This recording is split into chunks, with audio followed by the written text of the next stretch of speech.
everybody, welcome to the channel. My name is Astro Boy and this is going to be the very first video of my channel. So I'm going to start this one a little bit differently. Before we get into the actual game itself, I'm going to introduce myself a little bit. So my name is Astro Boy, or you can call me Katelyn, Kate, or Katie. I am not a woman, I am a femboy, and I have been playing Paradox related games for about 9 years now, I want to say. I started with Crusader Kings 2. And then I eventually got into Europa Universalis, Victoria 2, and now lately I am playing Victoria 3 and Stellaris. Now, I'm relatively new to Stellaris, and I like the kind of game where you play very tall. So that's what I've been doing on Stellaris so far. And I thought that if I'm going to be playing a game like Stellaris more often, then I might as well either be recording it or streaming it. I did try streaming it to Twitch already, and it got mixed success. Sometimes I got on Twitch and I had 15 people watching and chat was extremely active.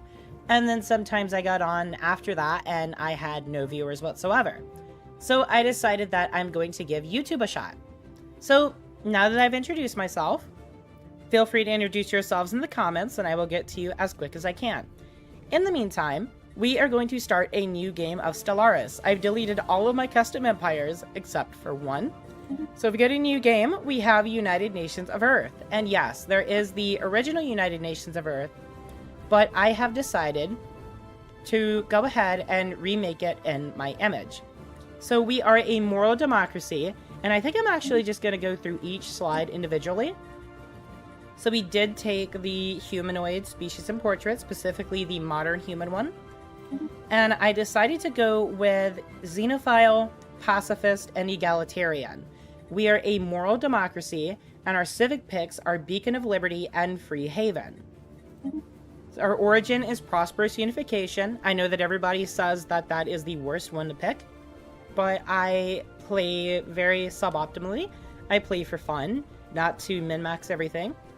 If we go to next, I have chosen the following traits. We take organic to start with because we're human, but I also took extremely adaptive because Earth is, yeah, while nobody's living in Antarctica or in the middle of a volcano or anything, 6 out of 7, don't even start, 6 out of 7 of the continents have been inhabited. Like, we've had the nomadic hordes in the steppes, we have the people living in the Amazon rainforest, we have people living in the plains, the mountains, everywhere. So I think extremely adaptive is very decent, and it's very helpful for the kind of campaign that I'm going to be doing. I took wasteful because, come on now, you can't help it, but that's just how we are.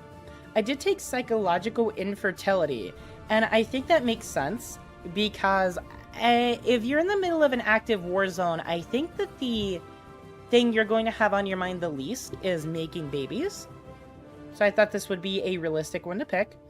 I did take intelligent because, yes, while not every single person on planet Earth is genius level IQ, I'd say there's a decent amount of them.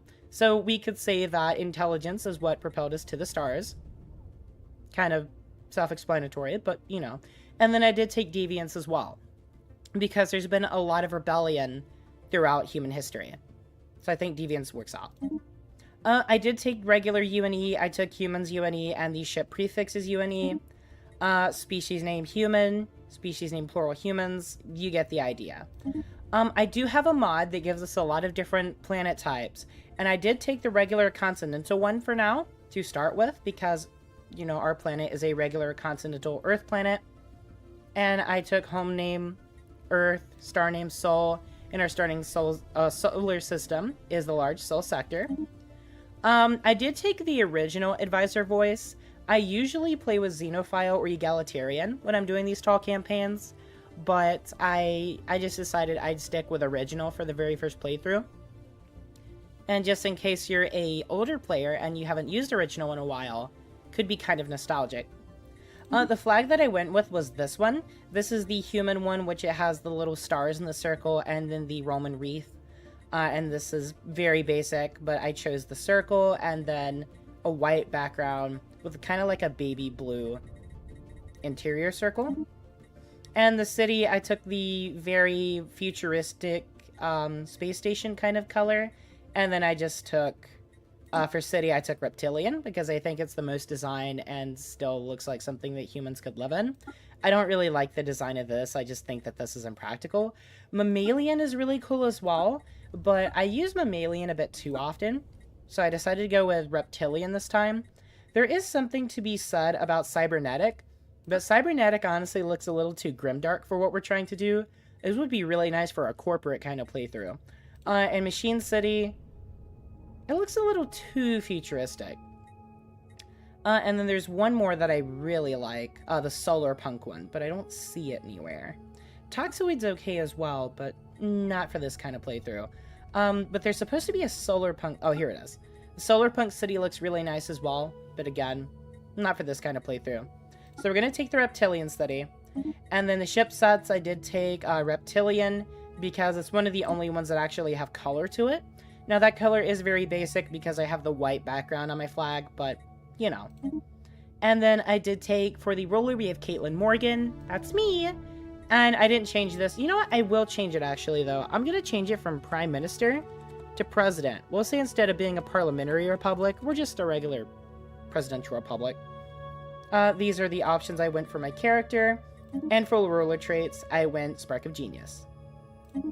So we have that done. Now, this is a playing tall kind of campaign.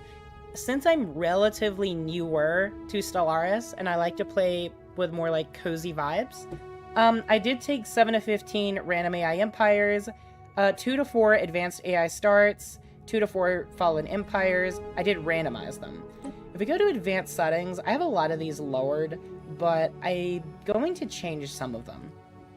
So crisis type I have to random and crisis strength of off. You know what? I think I will actually change this to 1 times. It's still going to be a lot easier than a lot of min-maxi players are familiar with, but crisis strength of 1 times for me, I think, is going to be a challenge in and of itself. Fallen Empire strength of 1 times is fine. AI aggressiveness, I'll turn this up to normal. I like having it at low. I'll leave it at low and then maybe come back to it. Logistic growth ceiling, I honestly don't know what this does. I'm just going to leave it where it is at 5 times. Growth required scaling, technology cost, tradition cost, these all stay the same. Difficulty adjusted technology cost, we'll leave that at normal. Naval capacity, command limit, fleet upkeep, logistic costs, and planetary deficit logistic costs, they're all at 1 times. Transfer speed stays at fast. Habitable worlds and pre-FTL civilizations and pre-sapient species, I'm going to leave habitable worlds at 1. But honestly, I think there's something to be said for turning pre-FTL and pre-sapients lower. And the reason I say this is because even though it's at 1 time, I have had it several times where I have the 2 guaranteed habitable worlds near me, and they both have pre-FTL civilizations on them, which is a huge pain in my butt. So you know what? I'm not going to turn them off, but I'm going to turn them to 0.5 times, so that way they're rarer. I could still be in a situation where both of my habitable worlds have pre-FTL civilizations on them, but at that point, I'll just have to cope and live with it. Advanced neighbors I do have disabled. If we're going to have advanced species, they're going to be out there in the galaxy. Empire placement is set to random, so this could work in my favor and it could work out in my favor. Abandoned gateways, wormhole pairs are still turned on, and guaranteed habitable worlds are set to 2. Precursors, I have all of them enabled, and then I have all of these turned up all the way to the max, because I'd like to play this for as long as possible. If I'm going to be playing a game, I'm going to be playing for the long run. I'm the kind of person who plays Europa Universalis 4 from 1444 to 1812, so this really doesn't matter all that much to me. Marauder Empires I do have turned off. I think that this really just goes outside of the scope of the kind of series that we're trying to do. Randomized Nomadic Empires I have set to 1, although I'm going to randomize it and have it to 0 to 1, so we might see one and we might not. Elgates Caravaneers are enabled, although I might disable the Caravaneers. I'll leave them enabled this time. I don't like the Storms, but I will leave them enabled to give a little bit of challenge. Storm cooldown, Storm devastation, all of these are set to 1 times. Void Worms are extremely annoying, and I thought to disable them, but I think I will leave them at 1 times. And then Cthulhuids, I honestly don't think I've seen Cthulhuids so far, so we'll leave them enabled as well. But anyway, that's going to be the setup for this. And we have it set to Broken Cluster, Galaxy Size Huge, because my GPU is a 5070 Ti. It can handle it. Difficulty is set to Ensign, which is the default. And yeah, that's the setup for this, and I will be back once we are ready to play. Okay, prosperous unification. In the eons since the first primitive human communities took shape in the meadows and forests of Earth, our civilization has spread and prospered. As we advanced through the technological ages, we also matured as a species. The violent and base impulses we inherited from our ancestors were done away with, and a global government was formed on the principles of peaceful coexistence. Now, after the discovery of the Hyperlane Network, the finest minds of the United Nations of Earth have finished development of the first hyperdrives. The stars themselves are finally within our grasp. Begin. Alright, we do have real space enabled as well, but I'm not actually going to do anything with those. And here we go. We have Earth, which has a little bit of a glow to it. And does this actually look like Earth? I don't know if it does if you don't take the... Nope, this is definitely Earth. Okay, look at that. Alright, so this is our little bit of the galaxy. I will go ahead and take my technologies first. We have a first contact event pending as well. We automatically start knowing somebody. That's interesting. I think the game might be a little too loud. I'm going to turn it down to -13 decibels, and that should be easier on the ears. We'll go ahead and take our researches. I'm going to go for administrative AI right off the bat. We are going to do societal unification as well, although there's something to be said for fleet support instantly. You know what, I will take that first because we have no idea when we'll get it again. And then I'm going to take 0G refineries. Alright, let's take a look at our map, and we have 2 potential worlds right off the bat, and our aliens are over here. Okay, so we are in the middle of the outer tier of the galaxy and the inner tier. Duly noted. Let's see what these kind of planets are. There's no black holes near us in our general vicinity. There's something to be said about that as well. So we have a continental world of size 12 and a continental world of size 22. Pretty good start. My last one was better, but we can all get what we want every time. And Magdalena, we are going to send you to here first, and then you're going to survey here. And I'm not going to get a second science ship yet. I might get one if we get an archaeological dig site, but right now I think we're okay. I am going to send our fleet, however. We're going to go to Sirius, and then we are going to go here, here, here, and here. Just to see what there is to see in our immediate vicinity. And also, if you don't have a newish computer, you may not be familiar with how fast this game can really go on modern hardware. So it's stuck on the first day for a little bit. And then, so yeah, the very beginning of the game is going to go very quick. There's going to be a lot of pausing for events. And the way I think I want to do it is I want to read every event at least once per campaign. That way, if there's people watching the game who have never seen it before or never played it before, they'll be able to keep up at least to some extent. The United Nations of Earth has finally encountered fellow wanderers among the stars. Whatever the intentions of these aliens, the atmosphere of Earth can best be described as rapturous. At last, someone to bear witness. So we have 3 options. The peaceful option is the existence of life expands our understanding. We get bioreactor. And bioreactor is a facility where organic matter is converted into energy at a highly efficient rate. Which, We could take embrace the bonds of new life. And that gives us xenodiplomacy, which is really good. It unlocks 3 buildings, and it advances our understanding of interactions with and manipulations of the Xeno is a necessary step in forming more permanent interstellar alliances. And then our last one is diversity enriches our collective wisdom, and we get hyperlane breach points. This one is good as well because it gives us automatic resettlement chance. So it's good for our own people.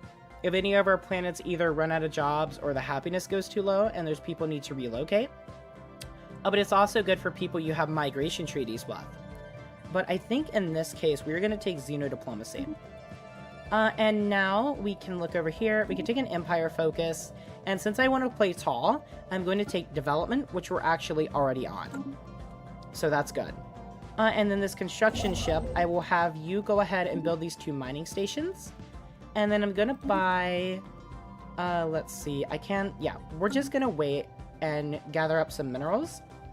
And then I'm going to be upgrading to get 3 research labs instantly. We want to come out of the gate swinging with technology. And we can keep an eye on the science ship as well. And as this military ship goes up here, we'll be able to see construction if there's any more habitable worlds up here. Speaking of habitable world survey. We now know without a doubt that a thriving biosphere is not something unique to Earth. Both the scientific community and the public at large are eager to learn more about the various forms of alien life found throughout the galaxy. Efforts to catalog the life forms we encounter are already underway, but our xenobiologists have urged us to focus our planetary survey efforts on habitable, life-bearing worlds. We could say a commendable initiative and begin a event chain, or we have more important things to focus on and we get a little bit of unity. I do like the unity in the very beginning, but I think we are going to actually do this event chain. So we'll say that. And you're done building down here. No habitable worlds so far, but that's okay. And we now know that you can't actually just cut across here, so we'll do that, and then that, and then that. You go ahead and get up here to build that starbase whenever we're ready. Survey the stars. For millennia, we have looked at the stars. Log updated. Thank you, AI. Trying to understand them, but they were always beyond our reach. Now we finally have the technology to do so. Some of our best scientists are eager to go on an expedition to examine the stellar bodies up close. We have already prepared a list of nearby stars of different types that would be best targets to study.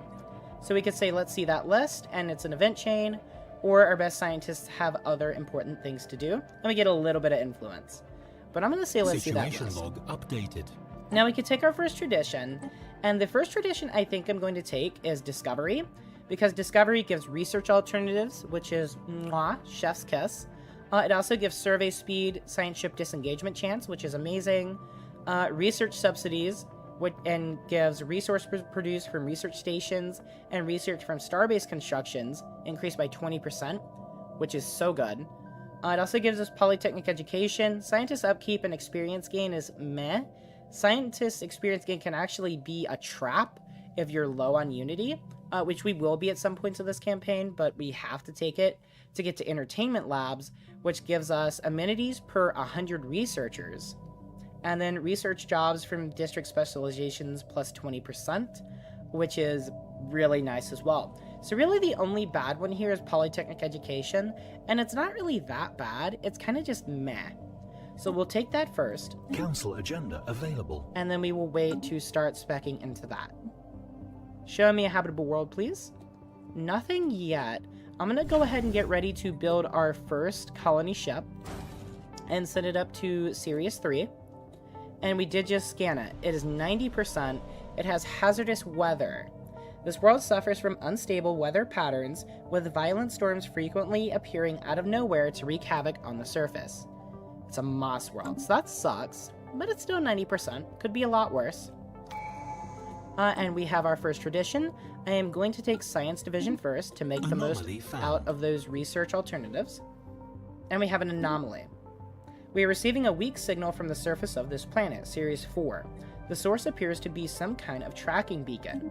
So we'll go ahead and investigate that. Council agenda ready. And we have an update from our aliens. It seems our linguists have suffered a major setback in their attempts at codifying the language used by the Psi aliens. Unfortunately, what they had taken to be their language quite simply was not a language.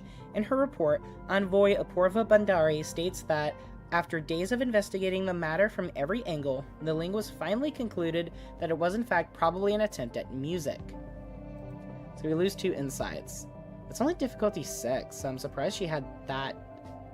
Oh well, it is what it is. Council agenda ready. So we start with infinite opportunities, gives us citizen pop happiness, which is meh, honestly, but we'll take it. And then we have chart the unknown, which is survey speed and anomaly discovery chance. Evolving society, which is monthly unity. Expand the council, which gives us a counselor slot. And we do want to take that as soon as possible. Give and take, faction approval, egalitarian ethics attraction, and faction resource output. Open arms, automatic resettlement destination chance, monthly trade, and xenophile ethics attraction, as well as external recruitable leaders per class. This is so good, but unfortunately there's just no point in taking it until we have migration treaties, which we don't have any yet. Reorganized council allows reselection of unlocked council positions, and we come in peace, border friction, trust cap, naval capacity, and pacifist ethics attraction, as well as every non-genocidal plus 25 trust. So we are going to take Chart the Unknown to survey and claim as quick as possible. And our colony ship is almost done. Ancient Survey Marker. A small short-range transmitter has been located at the surface of Sirius 4. It appears to be an ancient survey marker, placed here eons ago to mark a large deposit of precious metals.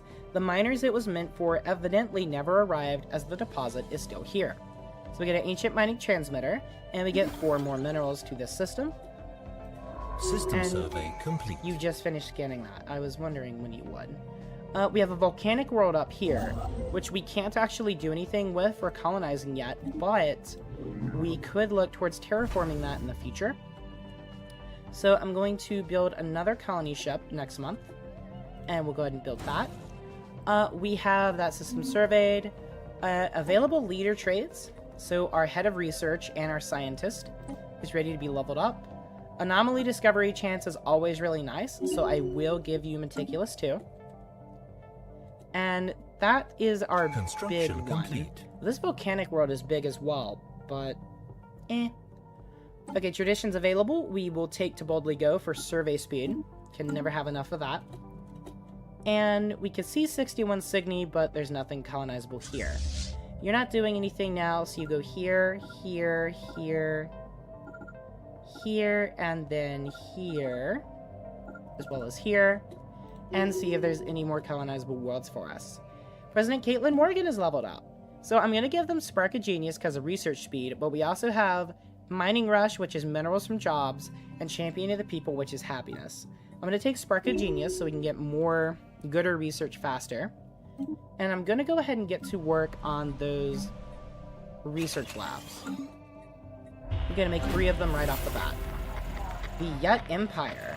We have recovered artifacts from an ancient alien civilization on Alpha Centauri 5A. Our scientists think they inhabited this region of stars roughly 6 million years ago, based on the age of the artifacts. The aliens called themselves the Yut, or Ute, and appear to have been a very large and flat arthropod analog. It seems that a single individual could reach a length of nearly 100 meters as an adult, and it was apparently exceedingly rare for more than 2 or 3 Yut, or Ute, to travel aboard the same starship. So we'll say interesting, and we begin a precursor event chain, as well as getting 50 minor artifacts. Very nice. Can't build those mining stations yet, but we do also have this. We have not yet been able to determine the origin of the mysterious spacecraft we spotted in the Caravan system. Since this is likely our first contact with a previously unknown alien civilization, we must avoid any actions that could be misinterpreted as threatening or provocative. If their language is translated, we can hopefully establish a peaceful relationship with them. So, nothing good and nothing bad. The difficulty jumped up to hell, which is not great, but it just means it'll take longer. I'm not really worried about anything other than that. You can go ahead and colonize Sirius 3 if you please, and because I'm very original, we're just not going to rename the planet. Ooh. Wait a minute. I might have accidentally told them to stop doing that. Okay. We have 2 more level ups. Minister of State, I will give you Fertility Preacher, which is pop growth speed and food from jobs, or Trade Focus, which is trade from jobs, but this is a sector person. So I'm going to say Fertility Preacher. We could never do bad by getting more people. Jin Kong, Minister of Defense. Counselor Naval Capacity plus 5%. Early game just doesn't matter at all. But Roamer doesn't matter because you're not leading a fleet, I don't think. No, you are. Okay. Evasion chance and sublight speed. I'll give you Roamer. Why not? Colonization in progress. Commander gains trait. Following her recent sensor sweep of the Kochab system, Commander Zhen Kong has learned how to deploy her units to maximize their sensor range. few fleet commanders possess the skill to carry out such complex maneuvers. So she's gotten Scout as well. Sublight speed, ship hyperlane detection range, and time spent missing in action. Duly noted. And we also discovered a desert world. We're not going to be able to do much with that, and it is tiny, but it's something to keep in mind for the future. The first human colony. Our colony ship has gently touched down at the mouth of a large river delta on one of the continents on Sirius Prime. This temperate, forested area will provide shelter and easy access to raw materials. The ship has been converted into a reassembled ship shelter to serve as headquarters, and its reactor core removed to act as the colony's temporary power source. Tents filled with construction materials alongside prefab shelters have sprung up around the ship's hull as colonists disembark, marking the first human city on an alien world. So we can see our colony will thrive in peace and harmony. We get consumer goods gain and pacifist ethics attraction for 20 years. Embracing diversity will strengthen our colony. We get energy credits and xenophile ethics attraction for 20 years. Or, as in our homeworld, equality will shape this colony. We get food and egalitarian ethics attraction plus 100%. I don't necessarily like any of these, but I think the consumer goods are going to be the best.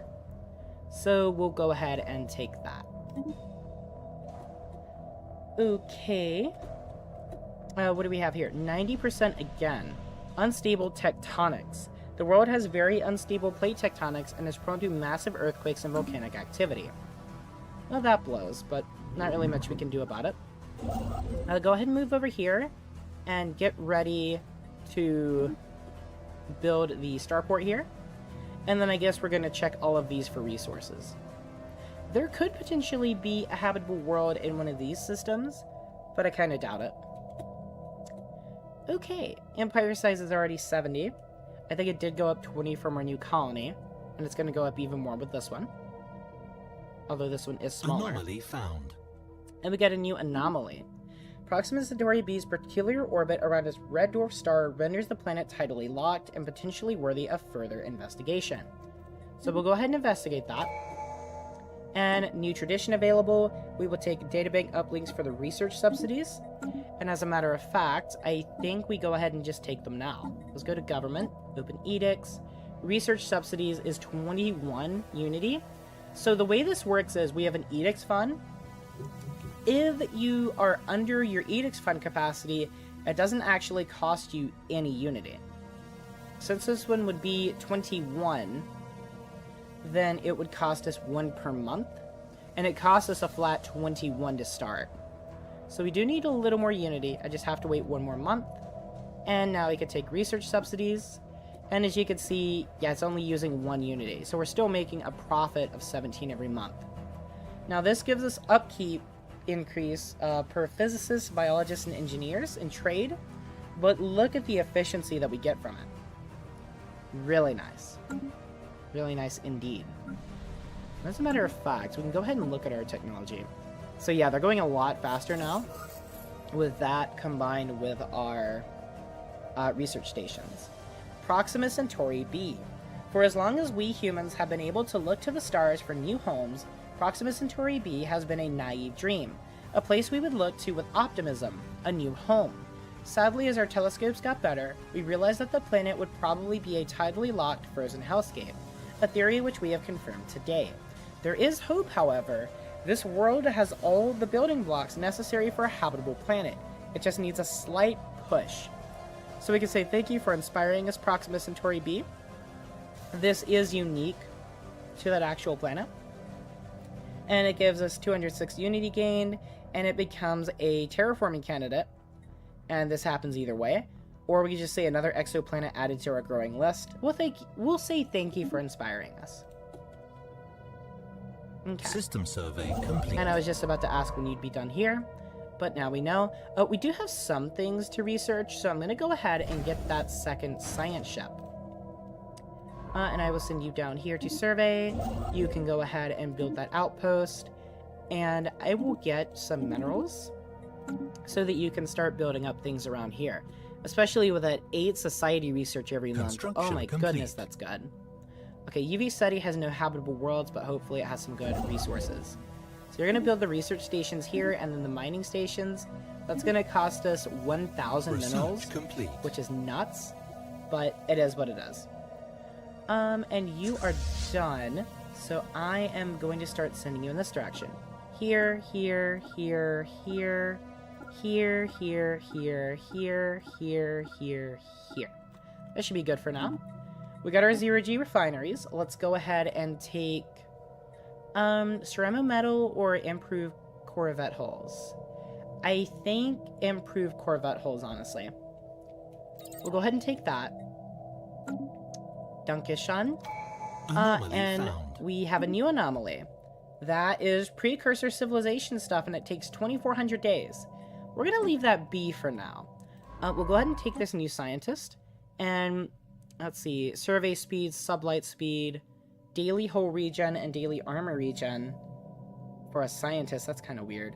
Anomaly research speed, and archaeology excavation speed. Well, if I'm going to have you do the precursor stuff, then I might as well take that. So we'll go ahead and take this Zhang He person, and I can actually upgrade this to even more anomaly research speed, which I think I will do. So we're going to do this star up here, then this star down here, and then we are going to do that difficulty 10 anomaly. Might as well. I don't have anything else for you to do right now. And I will have you start colonizing Alpha Centauri 1A. Colonize Alpha Centauri Prime, because I'm so original. And we have found... Oh, volatile modes. I thought it was Zero.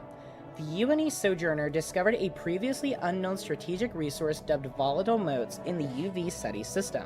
They contain immense energy, with applications ranging from energy production and fuel to explosives. We cannot extract this resource yet, but we could establish control over the system for future exploitation. We are sure to find more of these types of resources as we continue to explore the galaxy, each with unique proprietaries, properties, and applications. Potentially useful. So ZR-72, I'm assuming is an asteroid belt, has one volatile mote. Colony established.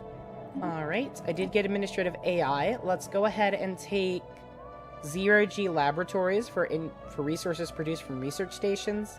I would have liked to have automated colony ships first, but we've already started colonizing, so a little bit too late for that. We'll take our 0G refineries. System survey complete. And we're done surveying this already. That was fast. Okay, go ahead and survey over here in Barnard Star. And then once you're done doing all of that, you can come down here and build the starbase. There is something to be said for making another construction ship, but I think we'll be okay with just the one for now. And we are at a slight deficit on consumer goods. So we will do 2 civilian industries next. And I'll go ahead and just buy some more minerals so we don't run out from our construction ship. I'm not too worried about alloys for now. No reason to be building up a giant fleet yet. K-class star studied. Just as we expected, the radiation spectrum of the star is very conducive to carbon-oxygen life similar to us. The zone of perfect planetary conditions is wide.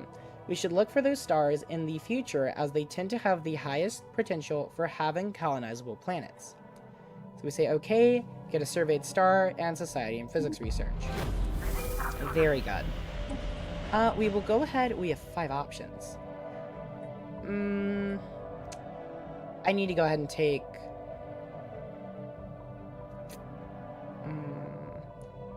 Okay, Embassy Complex gives us available envoys, politician jobs, and politicians turn consumer goods into unity and amenities. This building forms the heart of the Empire's diplomatic efforts. Due to the need to be close to the seat of government, it can only be built at our capital. You know what, since our people are rebellious, I think it would actually make roleplay sense for us to take societal unifications later. I'm not waiting too long, but I think it would make some sense if we didn't take it immediately. We'll take Xeno Diplomacy, and with that, I think we are going to close out the first episode. So I hope you guys enjoyed the first video on my channel. I'm really super duper nervous about putting this out because I have no idea what I'm doing, and I don't know if the audio sounds good and everything, and I don't know how I sound on the microphone. So I'm a little nervous. Don't go too hard on me in the comments, but if you have some constructive criticism, I'm always willing to listen. I don't read from a script or anything. I don't do too much editing. I like to keep things feeling as personal as possible so that even if I don't get a large audience, I can get a active audience. So if you did enjoy, please make sure to like, subscribe, and comment. And I hope you guys enjoyed, and I will see you in the next one.